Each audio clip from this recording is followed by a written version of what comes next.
সেদিন আমরা গেছিলাম ধুরন্ধর মুভি দেখতে, আর সাথে গেছিল ভাই। তো ভাই বলল আমি একটু বাইকটা চালাই, তো ও চালাচ্ছিল আর আমরা বসেছিলাম দুজনে। তারপরে এই দেখো মধ্যেখানে আমরা একটু দাঁড়িয়েছিলাম ত্রিশূলে চা খেতে, যেহেতু আমাদের কাছে অনেকটাই সময় ছিল, কারণ আমাদের মুভি টাইম ছিল 4:15-তে আর আমরা বেরিয়েছিলাম 3টেতে। অনেক দিন আগেই আমার ইচ্ছা হচ্ছিল মুভি দেখতে যাওয়ার, যখন থাম্মা মুভিটা চলছিল, কিন্তু তখন আর যাওয়া হয়নি। তো ঠিক করলাম ভাই এসছে যখন, তাহলে এই ধুরন্ধর মুভিটা দেখতে যাই। আর এই দেখো তখন আমরা পেরোচ্ছিলাম চন্দ্রচূড়ের সামনে দিয়ে, আর তারপর আমরা ঢুকে গেছিলাম হচ্ছে জুবলিতে। আর ইঞ্জিনিয়ারিং কলেজের পাশ দিয়ে যে রাস্তাটা আছে সেটা দিয়ে গেছিলাম। কিছুটা রাস্তা ভাই বাইক চালানোর পর অভিজিৎ চালাচ্ছিল, আর প্রতিবার এই রাস্তাটাতে আমরা এসে কনফিউজড হয়ে যাই। তারপরে যাই হোক কনফিউশন দূর করে আমরা এবার যাচ্ছিলাম হচ্ছে সেন্ট্রাম মলের দিকে। আর এই দেখো প্রায় পৌঁছেই গেছিলাম সেন্ট্রাম মলের কাছাকাছি। তারপরে সৃষ্টিনগরের গেট পেরোলেই ভেতরে হচ্ছে হেলথ ওয়ার্ড হসপিটাল। আর যেটা দেখলেই আমার সেই সময়ের কথা মনে পড়ে যখন অভিজিৎ হসপিটালে ভর্তি ছিল। আর এই দিকে বাইরের দিকে রাস্তার ধারেই ওর রুমটা ছিল, তো ওটাই আমি ওকে দেখাচ্ছিলাম যে দেখো।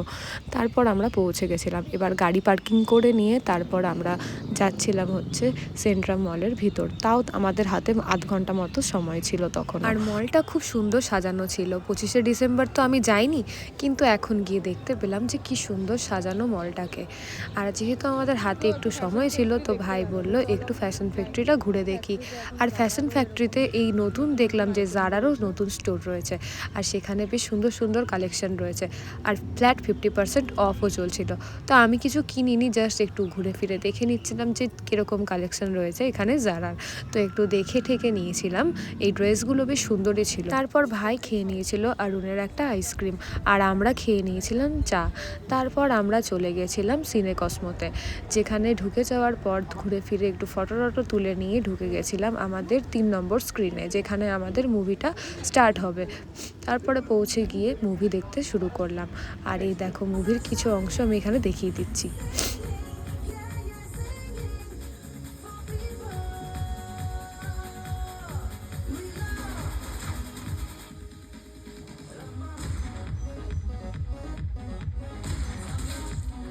ইন্টারভেলে বেরিয়ে আমরা নিয়ে নিয়েছিলাম এই খাবারগুলো, আর এইটুকু খাবারের দাম নিয়েছিল 400 টাকা।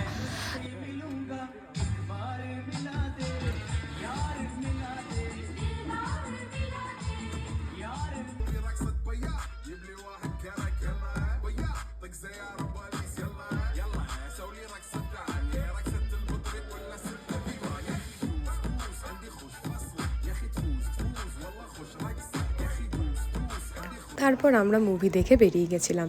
মুভিটা তো আমার বেশ ভালোই লেগেছে, আর বাকি পার্টটা বেরোবে 19 মার্চে। আর তোমরা যারা এখনও দেখোনি তারা গিয়ে অবশ্যই মুভিটা দেখে আসো হলে। তো কেমন লাগলো ভিডিওটা অবশ্যই জানিও।